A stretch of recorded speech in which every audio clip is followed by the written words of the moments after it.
This is AEW All Elite Wrestling Unrestricted, the official AEW podcast. Tony Shivoli and my good friend Aubrey Edwards. Why don't you introduce our guest this week? It's a very special one for us. Very, very special guest. This week, I'm excited to have Darby Allin on the show. So Darby Allin, also from my neck of the woods, Pacific Northwest. He was with Evolve for a long time, I think 2016 through 2018. Big name on the indie circuit. I know he came up to Defy in Seattle a lot.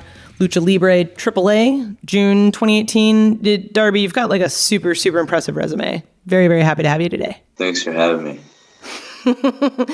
So was wrestling the first thing you did, or were there any other, like, I heard maybe you played some sports in high school? Well, I grew up skateboarding my whole life, and I went to film school, but I'm a film school dropout. So wrestling wasn't the first thing that I did, because when I turned 18, I was 120 pounds, and I thought it was like impossible for me to go that route. I just viewed it as like people that were, 6'3", 200 and something. So in my mind, I was like, I'm just going to be this like skate guy in film crazy movies. So I went to film school. So going to film school, what aspirations of movies did you want to make? Did you have any type of movie you wanted to make? Horror movies? Didn't matter what? Documentaries mainly. Just like real life stuff. I was going to make a film based off of Craigslist fetishes. Ooh! Wow! So we had this friend of mine down there that was going to be. We were going to find like 10 different Craigslist ads with crazy ass fetishes, and then the friend was going to do each fetish with the person, and we're going to document it and kind of like try to get in the mind of the people who had the fetish of when this fetish started, why they like it. And we got some really crazy submissions and stuff like that. And we were about to do it, but then a friend of mine ended up, I wouldn't even call him a friend, to be honest. He was just like, he was just a crazy neighbor. Anyways, he went to jail, and I never saw him again. Did he go to jail because of the documentary, or was that unrelated? It was unrelated.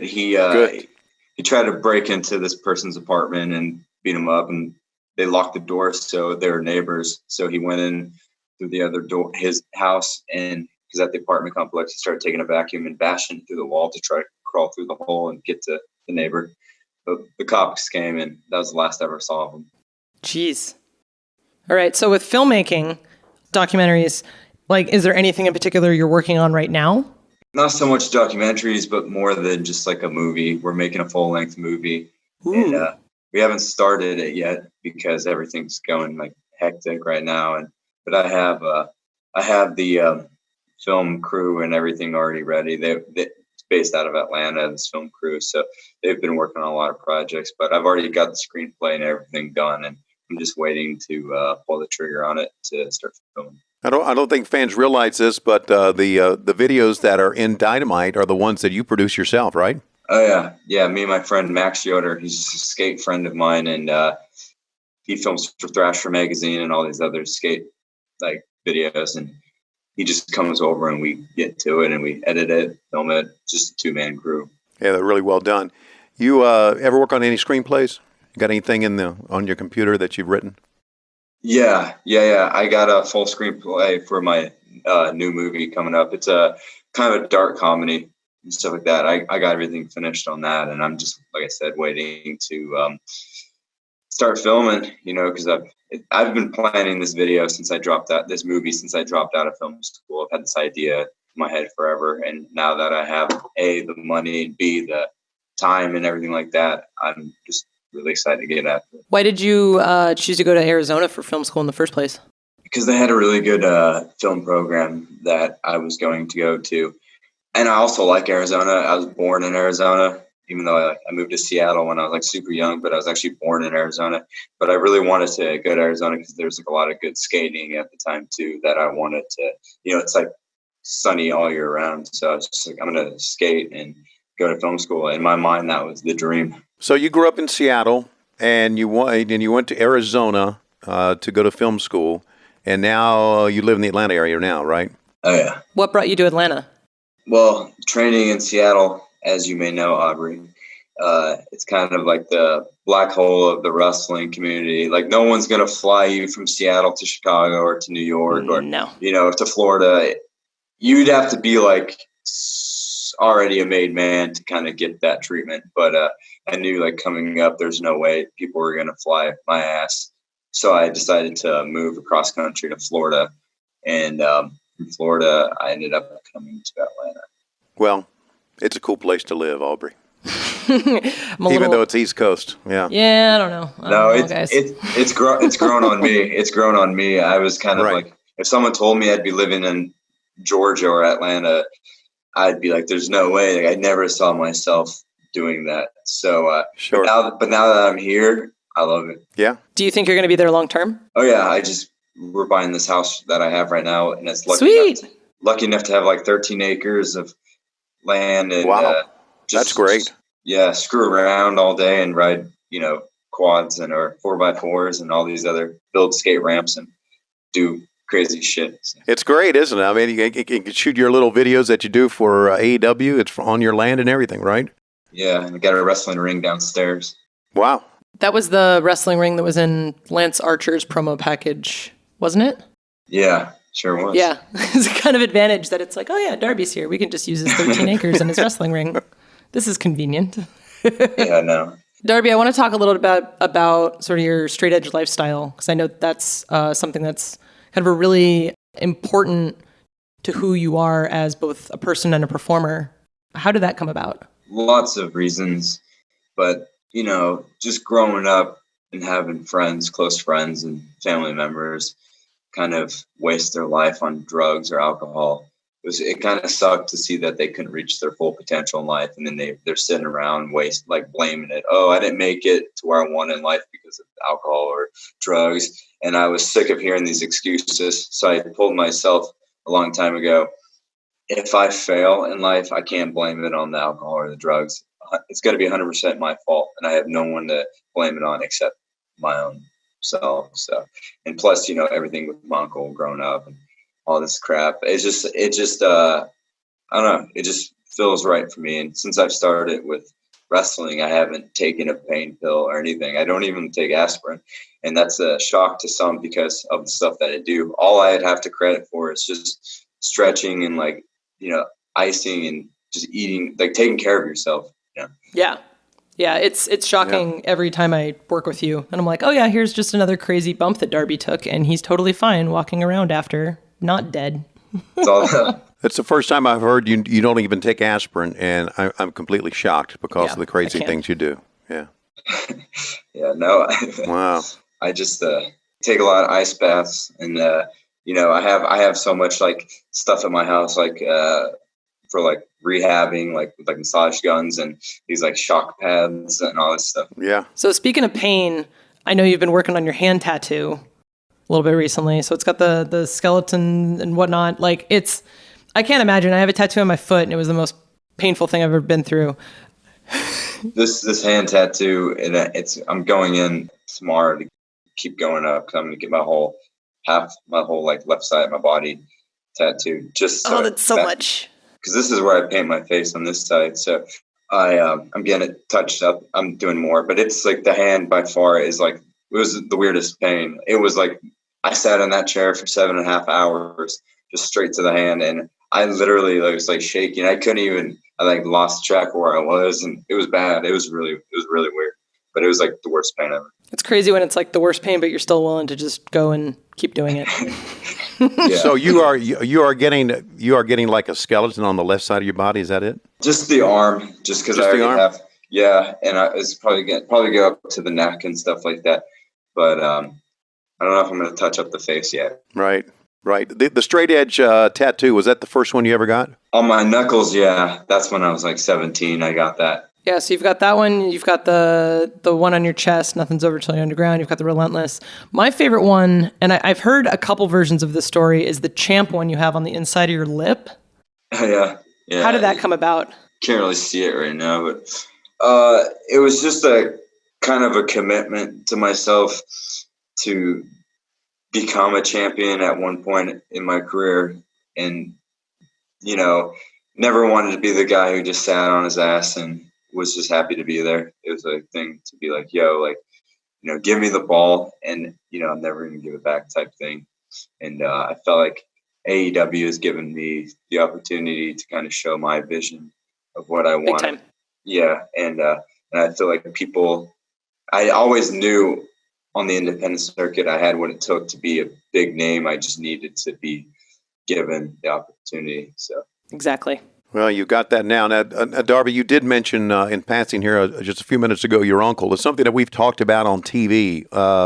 Can you expound on that a little bit? I actually don't think we've talked about it on TV too much. Yeah, we kind of mentioned it, I guess. Yeah, like there's a Road 2 episode on Fighter Fest, and I've always wanted that piece to be shown on TV. I think it would kind of clear up a lot of people's questions to why the face is painted, or to why a lot of things are with myself. But it's just when I was 5 years old and my uncle was drunk driving and I was in the car with him, he crashed the car and he ended up passing away from that. So I always wanted to use it somewhere in my life, especially when it came to wrestling. I just never knew how to kind of tell that story on the independent circuit. It was like a weird type thing. So here it kind of was a lot easier for me to just tell everybody how it was. And it kind of explains why I paint my face. Because when I first started training, my trainer at the time never wanted me to paint my face. He wanted me to be this like gas station attendant type character, where I just like come in and I was like, I'm not gonna be a gas station fucking attendant. Like, there's no way. It's just That's going to get over well. yeah. And they were just like, everybody's like, yeah, you can't paint your face. That's too corny. Or I'm like, no, like fucking yeah. I was like, but It's like, no, there's a proven track record on the indies that goes pretty well. yeah, everything ended up working out in the end. Yeah, you don't say. So the chest tattoo, nothing is over till you're underground. Does that have to do with your uncle? And Yeah, that's to do with my uncle, but it's also to do with people giving up on their dreams or their like goals in life. There's a lot of people that set out to do something and then they say, oh, well, I'm 23. There's no way I can do it now. Like, whatever it may be. But it's crazy because I've known some people that their whole life, they just wanted to be in a Hollywood movie, and they ended up getting that big break when they're 60. So if they were 23 and they said it was never going to happen because they felt they were too old at that time, they gave up. Like, nothing's over till you're dead. So you might as well just keep pushing at it and pushing at it and pushing at it. So it's just not being bound by age or, all that stuff. You can do whatever the hell you want to do. all right. Look at DDP. Yes, absolutely. It's kind of the quintessential example of DDP. Absolutely. 35 years old starting wrestling. Yeah, look at Tony Schiavone and JR. Yeah. Yeah, back on TV again. Old My God. farts. Who would have Old known? farts. Hey, easy. Sorry. Who would have known? We're talking with Darby Allin, and we talked about him being in film school, and another opportunity comes up, skateboarding, and we're going to talk to Darby about that here next. We're here, AEW Unrestricted, Tony Schiavone, Aubrey Edwards, with our guest Darby Allin today. We talked a little bit about skateboarding in our first segment, but I wanted to touch on that again. Probably my favorite question to ask people who skateboard is, how many bones have you broken? Let me see. Just from skateboarding alone or just wrestling? Just from skateboarding. Surprisingly, probably only 2. My ankle and my foot. Whoa. Yeah. Wow. Have you broken more bones in wrestling or skateboarding? Skateboarding. Yeah. Okay. I've only broken my elbow in wrestling, and that was like a freak accident. Some of your skateboarding videos were seen on Tony Hawk's YouTube channel. How did that happen? There's this skate contest in Seattle at the time called All City Showdown, and it's pretty much you got 7 hours to film as much crazy stunts, skates, anything you want on a skateboard, and then the winner gets all these prizes. And I told people for that thing I was going to drop in on this lightning bolt sculpture in front of the Space Needle, and it's it's like that big thing. And I ended up going for it, and thank God someone told me a second before I walked up there, like, yo man, you might want to put this helmet on. Oh boy. If you watch the video, I if I didn't wear a helmet, I wouldn't be here today. Like, I don't know how tall that is, like 16 feet or something like that, but I flew off the side of it and flew straight to my back, and I was coughing up blood and all this stuff. And then I ended up just like, next thing I knew, Tony Hawk was interested in buying the clip, and now, you know, everything works out because that was back in 2011. And now fast forward to now, Tony Hawk, like he like retweeted the video of me jumping on Janela's back at All Out in the thumbtacks with the thumbtack skateboard. And, you know, now he follows me on Instagram, which is like cool and stuff like that. So we're definitely want to get more like work with Tony, kind of come full circle, because a lot of things have, it's weird because a lot of things opened up more when I'm a wrestler than when I was just skateboarding with skateboarding. Now I got companies sending me like shoes, boards, clothes. So it's nice. You recently released your own board, didn't you? Yeah, on spinebustermerch.com. Like we had Darby Allin Coffin Boards with like my cartoon on the bottom of it. And those sold out, but we have more coming in stock soon. Congratulations. That's awesome. Yeah. Those, it's a nice thing. Just these little coffin shaped skateboards. It's something I've always wanted to do. So it's really sick. Coffin shaped skateboards. I love it. I do. You can actually ride them. You know, I posted a video on my Instagram of me actually riding it, just to show people that you can like do flip tricks and ride ramps with it. So. Right.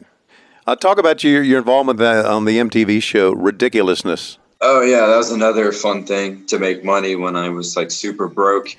I was I was super broke, and my friend was a producer for that show, so she would always send me messages like, "Hey, you know, if you have anything crazy, send it this way." So we kept filming stuff like every day for that, and just, you know, you get paid for it, and it definitely helped out because, you know, I wasn't making money working at the 99-cent store to really like live. So yeah, it was cool. I've done a lot of crazy stuff for them, and you know, Aubrey would know the gum wall in Seattle. Oh yeah, I hate that gum wall.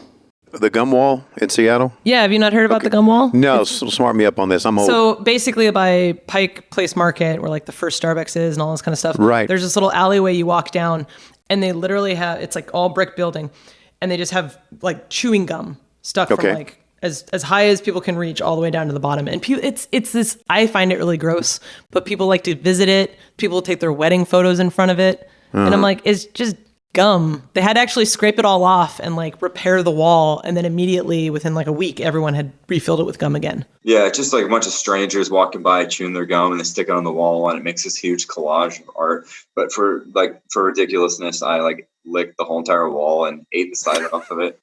And then I chewed that up, and that was it was fun. I got tested to make sure I didn't have any like diseases, because people would tell me like after I did it, like it tasted good, to be honest, because it's like mint.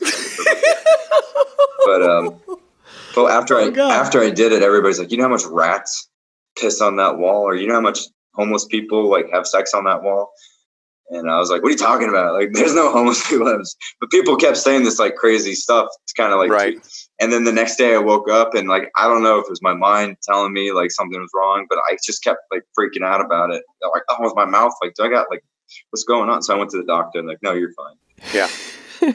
Yeah, that was your mind telling you that. Yeah. So, you know, we've talked about skateboarding, and we've talked about being on the show and you doing crazy things. You are homeless. You lived in a car for 3 years by choice. Yeah. 3 years in a car. Why? Talk about that. Because it was kind of a commitment to myself. Like if I couldn't make something out of this wrestling thing, I never wanted to be able to like sit in a house or have that comfortability. I wanted to make as much money just in wrestling, because I wasn't making any money. I couldn't afford to like have my own place. So, and I didn't want to be a freeloader who just came to people's houses and like slept on their couch. So I told myself, like, until I can get on my own 2 feet and afford something monthly, I am not going to like, I'm just going to like live in my car. And I liked doing it because it made me work so hard. And, you know, like now I have the freedom to maybe like sleep in a couple extra hours if I wanted to, but in that car in the summertime in Atlanta, and Tony could, you know, attest to this. It's like the humidity is like super crazy. So you'd wake up at 7 a.m. and you'd have to be on your feet going. You can't sleep in that car, and it made you work hard. And you could, right. So I like that feeling of just going. Like, I never like to get comfortable. And like, like I said, I don't have Wi-Fi at my house. I don't have a TV at my house right now even. So I know it sounds like kind of weird, but like, I just kind of like. It's minimalistic. Try to be outside as much as possible. Makes sense. So when you're living in your car, what's a typical day look like? I parked right at this, there's this hotel, and it was right in the city, right connected to the Anytime Fitness where I would work out. So I'd park in the parking spot for the visitors. So I'd wake up, go down to the Anytime Fitness, work out. I had my George Foreman grill, and that's where I'd cook food in the bathroom. And, I've heard about that. Yeah, I'd cook my meal. Then I'd go probably to Barnes and Nobles and like read poetry or some shit, whatever, like at Barnes and Nobles for a couple hours and like have a coffee. And then I would go skate, and then I would just like travel around parts of Georgia that I'd never been to. But I just like drive and see where I ended up, and I'd always like, I don't know, it was fun. It was lots of fun. So let me get this straight. And Aubrey, you said you heard about this. You cooked on the George Foreman grill in the bathroom. Is that right? Yeah, the Anytime Fitness. You just like have the shower water running, and then because it kind of like takes away some of the smell. Just because I don't want people to like smell a whole like salmon dinner being cooked in the bathroom. That is a great story. The bathrooms have plugs. What did your family say about this at that time? I didn't really tell them that much, to be honest. I was just like trying to be like, oh yeah, everything's going good with wrestling. Like, don't worry, everything's good. I'm staying at a friend's house. But like, but now like I told them honestly, and they just didn't know that much, because I don't want to tell them that like I'm living in the city in my car. It's kind of sketchy at parts, so it's cool. So I don't know if the timeline lines up, but I think you were homeless living in your car when you met your now wife, Priscilla, who's an awesome independent wrestler on indie scene. Is that yeah. Like, how does dating work when you're homeless? When I first start talking to her, I just go to concerts, and then we'd go sit in my car, and then just pretty much just go. I don't know. It was fucking weird, to be honest. It's just like, it's just like, I don't know. Cause like, you can't, I don't know. It was fun though. We'd go on road trips all the time and like go places all the time. And she was cool cause she would like sleep in the car too. Oh, it works. Yeah. Trooper. That's tremendous. Now WWE approached you to invite you to come down at the Performance Center. Talk about that a little bit for us. So back then, they asked me if I was interested in coming down, and at the time I was like, I'm not trying to sound like I'm too good for it, but I was already like, yo, like, you either want me or you don't. I'm not going to try out for this because you already know what I can do. Based off the company I was wrestling for, they worked so close with WWE, and I was already wrestling all their wrestlers like, Chris Hero or, Velveteen Dream or, all these people. So I'm like, you already know what I can do. I'm not just going to sit here and, that. They want you to do the dog and pony show. Well, that and the tryouts, like the people I see get tryouts, it's such a joke. It doesn't mean anything anymore. It's just like, right. I'm not going to sit here and be this clown who like either tell me, but then I thought about it. I was like, fuck, I don't even want to go there anymore. And then that's when I started talking to Cody more and more. And I told him like, look, I see the writing on the wall. I ain't going to play this game where I go there and be a cruiserweight 205 live person. Like, I ain't playing that game because then my body of work, my art, my promos will never see the light of day. And then that's where I was like, I'm not playing these games with these people. Like, there's 1,000 people there and you forget they even exist half the time. And I'm not going to be locked in a performance center. So I was like, I'm not doing this. I'd rather, so I made that very clear to Cody, and, the rest is history. Right. On the independent circuit there, obviously, you're very, very popular to the fans in AEW, and rightfully so. I mean, you've earned it. What they see is what they get. But on the independent circuit, you didn't always have such positive reaction to some of the things that went on. Can you talk about that? Yeah, a lot of times I feel like I got pigeonholed, and Right. kind of just obviously to a degree, it's my own damn fault because I started wrestling in a year or so in. I moved out of Seattle, like about a year and a half, 2 years. I moved out of Seattle to start wrestling all over the indies. So I was kind of learning as I was going. I wasn't ready to like really, I didn't even know how to put a match together, to be honest. I was just going out there, and I knew to separate myself, I'd have to like do some crazy, crazy stuff. So that's what I ended up doing. But that's why I was so strict on myself with living in the car, because as I was living in the car, I was training every day in a ring because I never wanted to be comfortable with being the crash test dummy. And so, like, obviously, I like doing crazy stuff given my history of skateboarding. So, Yeah. Right. But the thing is, it's fun, but there's a difference from it being fun and you wanting to do it to compare you have to do it. Mm-hmm. And I never want to have to do anything. Love that. So I want it to, it's just a lot of people, you go into the independents and sometimes they expect you get to the building and they'll tell you, oh, yo, by the way, like we have this idea for you to jump off this balcony tonight. And I'm like, whoa, like if I wanted to, that's one thing. But if you tell me to do it, like, go fuck yourself. Like, I'm not playing your games. Right.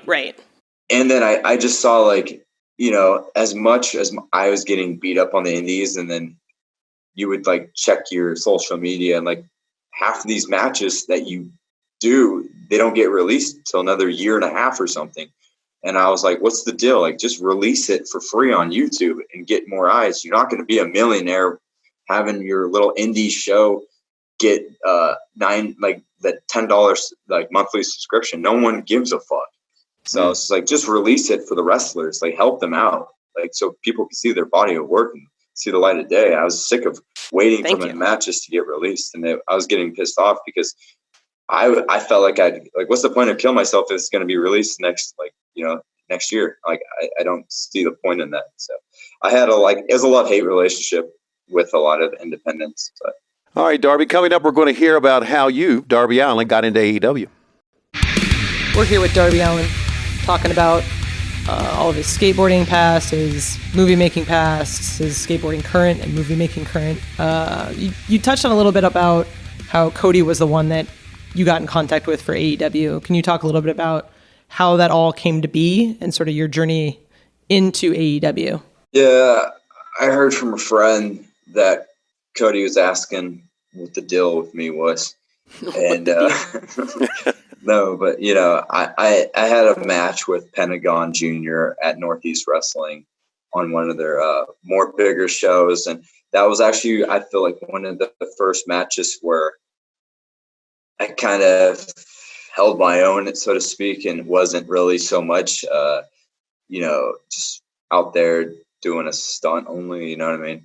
So I put a lot into that match, and I was training for that particular match probably for a good 2 months, just with like a friend, where I'm like, all right, you're going to do all Pentagon's moves to me, and I'm going to like try to find all these reversals out of them, and just like really put a lot of thought into that match, because those opportunities didn't come often to have big matches like that. I've wrestled so Cody ended up seeing that match, and then he was asking some people about me, and then I met Cody a long time ago, but when he first met me, I was just the crash test dummy. You know what I mean? So it's like, oh, there's the Darby guy. All he would say is like, hey, please don't die tonight. That's like the only conversation I really had with him. But I think that's all I say to you at work. Yeah, but it ended up working out with this Pentagon match. I remember that was kind of a game changer for sure. And then I just kept messaging Cody and telling him like my goals and like what I want out of everything, and just I knew AEW was the place for me, and because if I fail, it's kind of my own fault here, because I've gotten so much creative freedom. If people don't like it, then it's like, hey man, you got to take a step back, and your shit's not working. So, but here it's like I knew I was going to have a fair chance. So that's where just talked to Cody and got the ball rolling, and I think he wanted to prove a point with people, with me. That's why my first match here was against Cody. How was that for you? Because I know for me, it's my favorite match to date. It was good. I really thought what I wanted out of it, I got out of it. But going into it, there was a lot of like, all right, man, it's you got to show these people because first impressions are everything. That's why, like that match, I went like 100 miles, kind of like I do every match, but like particularly that match, I knew I had to like get a lot out of it. Because if I'm in that ring with Cody, for example, and I shit the bed, everybody's going to be like, yo, you put faith in this guy to wrestle you, like, come on, get out of here. I remember match planning that day. Cody comes to me and goes, so I don't know if you know, but Darby's really fast. I'm like, I have a rough idea. I think we're good. Darby, and then Chris Jericho's impact on your career. He wanted you to bring the skateboard to the ring. You wrestled him on television. Where do you rank wrestling Chris Jericho on television and moving your career forward? That was a big step. That was huge because that was week 3 of TV. Yep. Right. And for the whole company, and especially Jericho, because he obviously has a lot of say in who he's going to want to wrestle. It's not just going to be like, yo, we're going to have you wrestle some random person. He's going to be like, if it's the main event on Dynamite, he's got to sign up for it too. So Sure. the thing is for them to have a commitment in me week 3 to be in that spot on national television was huge. So that was validation for hard work. And, it definitely helped because it put me in that stratosphere of I can actually hang with these main event guys, and actually I don't look out of place in the main event because I would think I did more than enough to, show my toughness that night, especially with the hands behind the back spots. And Oh my God. Yeah. I mean, you've done so many great things, but to me, the match at Revolution against Sammy Guevara was the best one. The best one that I've called, put it that way. Money. Yeah. yeah, that match, Sammy and me are a lot alike. And when I said that last week on the promo, you'll look at me face to face, you'll see yourself because we came from the same indies. We had the same stories. We had the same struggles with whatever it may be of wanting to just take it to the extra mile. And he's crazy just like me. And so I knew going into that match, give us the ball in that fucking match. Like this is gonna just, that's why right away I knew I had to do something different. That's why I jumped him from the start because I wasn't going to go in there, especially after he smashed my throat with the skateboard. I wasn't going to go in there and just wait for us to lock up. I just wanted to rip him apart. So I think that's yeah, it was a super fun match. I liked it. And, we have a lot of coaches in AEW, Dean Malenko being one of them, who is grumpy, old curmudgeon, doesn't seem to like anything at all, but he really likes you. And I know that from a fact because Dean and I have ridden together, and he always puts you over about not only how hard you work, but how your matches are. And has he given you a lot of advice since you guys have started together? Yeah, I remember the night I wrestled Pike at Bash at the Beach. He was the agent for that match, and just picking his brain and just on the little thing, the little tiniest things. I can't get enough of that. That's my favorite thing to do is go up to guys like Dean or Jim Ross or yourself or Taz, whoever it may be, and just get little tiny just talk to you guys about, oh, I'm going to do this in the match, and just kind of hear your guys' thought or input on things. But with guys like Dean, I just want to learn as much because I don't know what it is, but I've been watching him forever, his stuff from Japan or WCW or whatever of his. And there's something about that type of wrestler to me. They seem so professional and so I don't know how you say it. They just seem in a class of their own. They seem it's crazy because they seem so just talented. It's like insane to me, like watching like just the footwork and, like every little thing means so much, like such snappy, kind of like, like Dynamite Kid or something.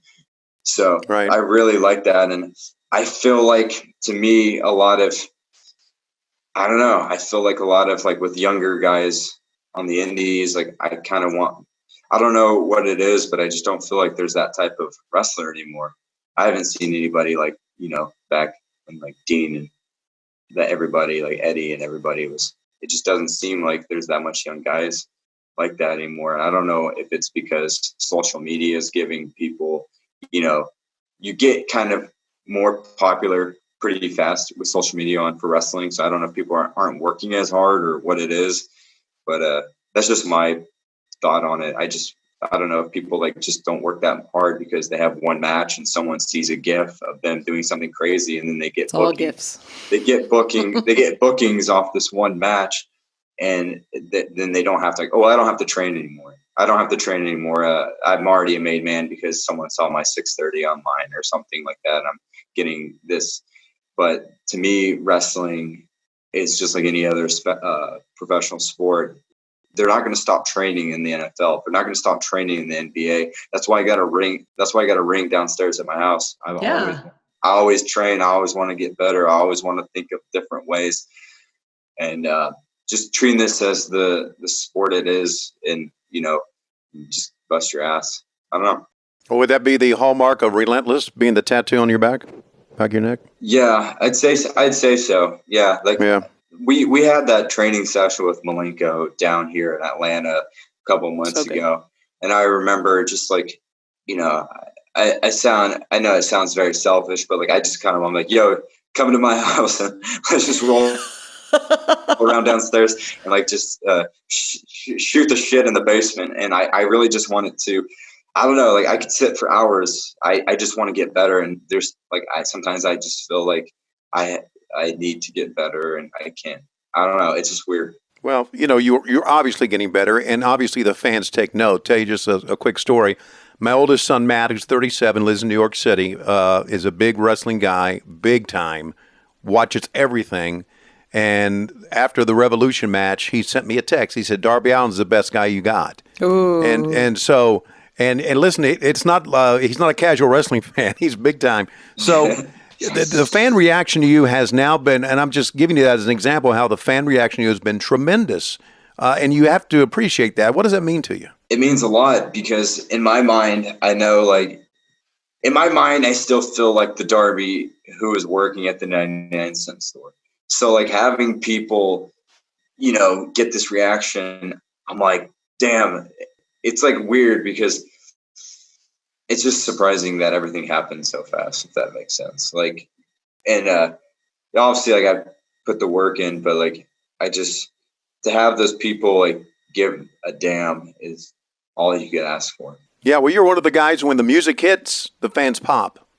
I know we got the video board, so they know who's coming out, but it's your music that they know it now. I mean, that used to be in the day when you would hear Hulk Hogan's music or the Road Warriors music, people would pop. Now they hear Darby Allin's music and they'll go crazy.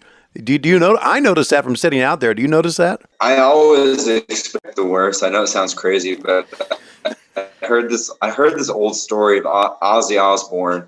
Henry Rollins was standing next to Ozzy Osbourne, and Ozzy was about to go out, and Ozzy was like panicking, like just pacing back and forth. And Henry Rollins went up to him and said, "What's wrong?" He's like, "The people, are they going to care tonight?" He's like, "Of course they're going to care tonight. You're fucking Ozzy Osbourne." Like, so like, not saying I'm Ozzy Osbourne, but just saying like I always expect the worst. It's like, It's like weird. It's just like habit. Like I'm like, are they gonna like? Is it gonna like? But like the biggest reaction that surprised the hell out of me was Atlanta when I came out with the skateboard to help Moxley with the whole group of the Inner Circle, and Jeff Cobb was out there. I remember that was insane to me because everyone in the back's like, "Oh, he's just a hometown boy." They're like, "What? Wait. He lived in Seattle his whole life. He's not a hometown boy." Like, exactly. You're a transplant to Atlanta. Yeah. So it was that was insane. Well, it's your drive that makes you what you are. I mean, it really is. If you think about this, you always want to better yourself. You always want to get better. There's nothing wrong with that.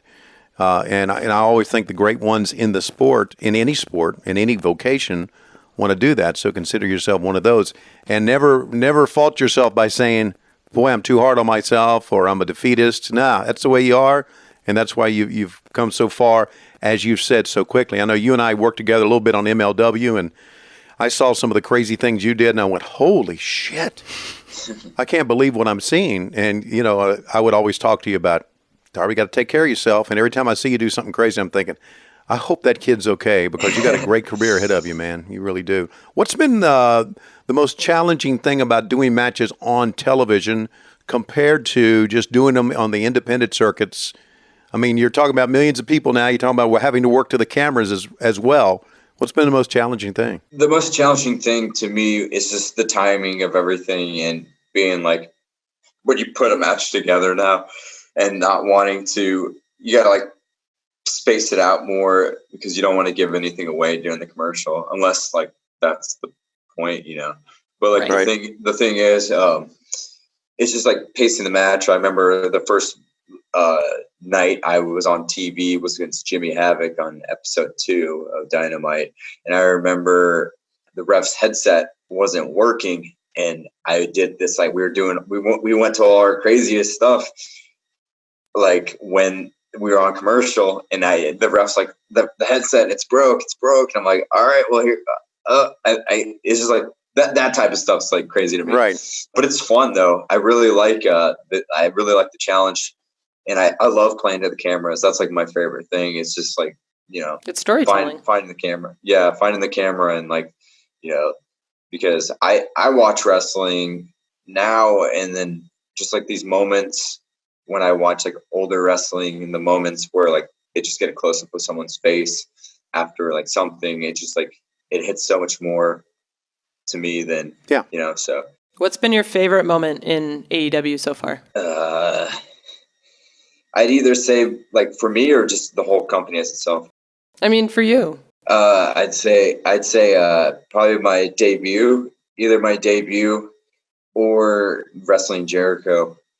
Like those two things, just because like I said, it's validation that they have faith in you. They have faith in you to be like, here, you want to talk this game about wanting this opportunity. You got this opportunity to show us what the hell you got. And I always like that. So tell us how you came up with the name Darby Allin. Well, Darby is from Darby Crash. He died of he's an old punk rock singer. He's dead now. He killed himself.